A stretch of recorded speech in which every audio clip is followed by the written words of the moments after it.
পদত্যাগ করে ভারতে পালিয়ে যাবার পর থেকে শেখ হাসিনার ছেলে সজীব ওয়াজেদ জয় তার পক্ষ থেকে বিভিন্ন গণমাধ্যমে কথা বলছেন। অনেকগুলো সাক্ষাৎকার দিয়েছেন তিনি এবং প্রতিনিয়ত তিনি তার বক্তব্য পরিবর্তন করছেন।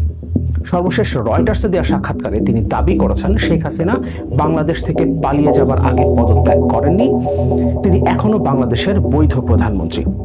রয়টার্সের এই সাক্ষাৎকারের পর সজীব ওয়াজেদ জয় বাংলাদেশের একটা টিভি চ্যানেলেও কথা বলেছেন।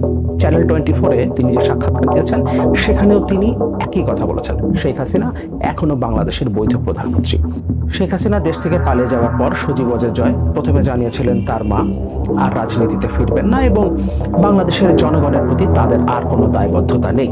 যেহেতু তার মা অনেক উন্নয়ন করেছেন, দেশের জন্য অনেক কষ্ট করেছেন, কিন্তু তারপরও দেশের জনগণ তাকে দেশ থেকে পালিয়ে যেতে বাধ্য করেছেন। এই কারণে শেখ হাসিনা এবং শেখ পরিবারের কেউ রাজনীতিতে ফিরবেন না। এরপর আরেকটা সাক্ষাৎকারে তিনি বলেছিলেন তার মা এই টার্ম প্রধানমন্ত্রিত্ব শেষ করবার পর রাজনীতি থেকে অবসর নিতেন এবং তিনি রাজনীতির হাল ধরার জন্য প্রস্তুত। রয়টার্সকে দেওয়া সাক্ষাৎকারের আগে সজীব ওয়াজেদ জয় জানিয়েছিলেন বাংলাদেশের নির্বাচনের ব্যবস্থা করা হলে তার মা শেখ হাসিনা দেশে ফিরে আসবেন এবং আওয়ামী লীগ নির্বাচনে অংশ নেবে, এবং তিনি পুরোপুরিভাবে ধারণা দিয়েছিলেন তিনি সামনের দিনে আওয়ামী লীগের হাল ধরতে যাচ্ছেন। এবং রয়টার্সকে দেওয়া সাক্ষাৎকারে তিনি দাবি করেছেন আদালতে বৈধতা চ্যালেঞ্জ করলে অন্তর্বর্তীকালীন সরকার অবৈধ বলে বিবেচিত হবে। এই বক্তব্য যেদিন আসছে সজীব ওয়াজেদ জয়ের কাছ থেকে তার ঠিক পরদিন আমরা দেখলাম আওয়ামী প্রধান বিচারপতি ফুল কোর্টের সভা ডাকলেন সকল বিচারপতিদের নিয়ে। যদিও সেই সভাটা শেষ পর্যন্ত বাতিল হয়েছে, কিন্তু এই সভা ডাকা পাশাপাশি সজীব ওয়াজেদ জয়ের এই বক্তব্য, এই দুটো মিলিয়ে একটা ষড়যন্ত্রের গন্ধ পাওয়া যায়। একই সাথে আমরা নিশ্চয়ই বুঝতে পারি সজীব ওয়াজেদ জয় শুরু থেকে এখন পর্যন্ত এতবার বক্তব্য পরিবর্তন করার কারণ কি।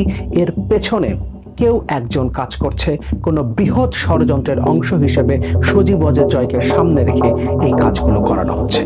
রয়টার্সকে সজীব ওয়াজেদ জয়ের দেওয়া সাক্ষাৎকারের ইম্পর্টেন্ট কয়েকটা অংশ আমরা একটু দেখি। My mother never officially resigned. She didn't get the time, Hasina's son Sajib Wajed told Reuters from Washington.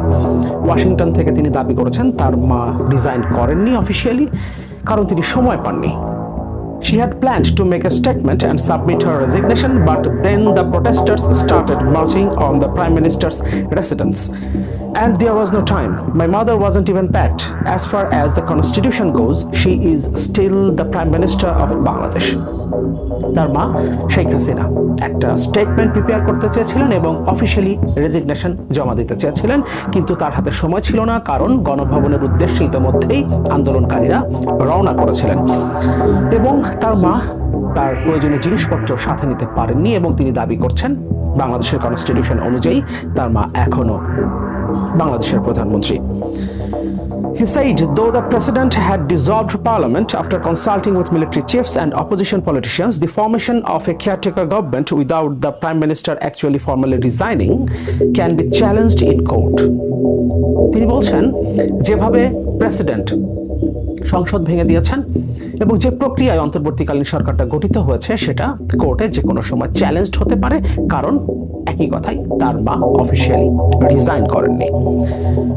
Wajed also said Hasina's Awami League party would contest the next election, which he said must be held within 3 months. তিনি 3 মাসের মধ্যে নির্বাচন দাবি করছেন এবং বলছেন আওয়ামী লীগ সেই নির্বাচনে অংশ নেবে। I'm confident the Awami League will come to power. If not, we will be the opposition. Either way is fine, he said. তিনি বলছেন নির্বাচনে আওয়ামী লীগ আবারও বিজয়ী হবে, যদি বিজয়ী নাও হয় তারপরও বিরোধী দল হবে, যেটাই হোক না কেন তিনি তাদের সন্তুষ্ট।